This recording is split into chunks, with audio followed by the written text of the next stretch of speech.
Today, I felt like I hadn't seen the sun in what felt like years, so I decided to see what this whole outside thing was about.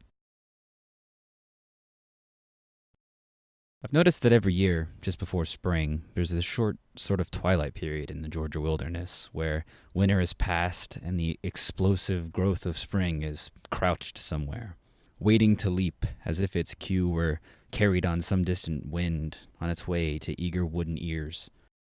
Trees of ears, in case you didn't know.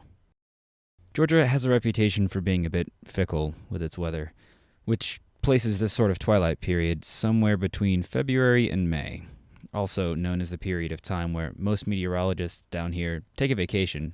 They don't even pretend like they can predict what the weather's going to be like. This year, though, it fell on the first day of spring, which I thought was somewhat poetic, so I took a stroll to the park near my house. Despite it being just a few minutes away, I only ever came here once or twice as a kid, but I distinctly remember it.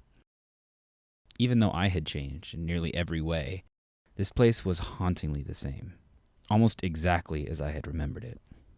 As I walked down the path, I happened upon some nature in the process of not giving a damn that there was a fence here, and there was this shed that looked more like art than like a building.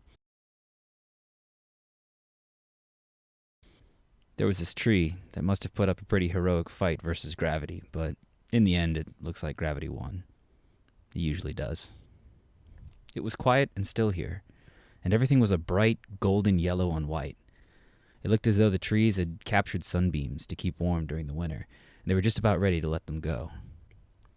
Walking around, it felt nice to just be a kid in the park again, enjoying the scenery and taking my time. Well, this is nice. It's like a golden forest. Also, I'm out of shape, and there's a lot of hills here. I walked for a while and came to a cabin and a lake catching the reflection of the clouds. There was this really peaceful babbling brook that I probably could have spent hours listening to.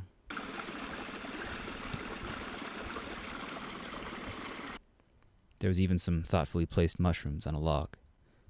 The sun started falling behind the trees, so I began my way back, and I became uncommonly introspective. I thought about walking in parks more, how I like the idea of this quiet piece of nature preserved in its bubble despite the urban sprawl and the super target that was just a few feet away.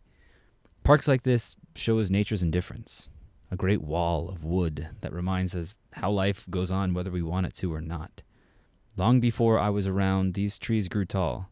Leaves changed colors, logs rotted away under the persistence of fungi. But more importantly, they'll keep doing that long after I'm gone. This stump, this tree, this log, even these leaves are all bound by the same rules, the same temporary presence, the same gravity. But we also have the same eagerness, though the trees aren't as good at showing it sometimes. And despite the somber certainty of our end, we reach impossibly upward just like they do.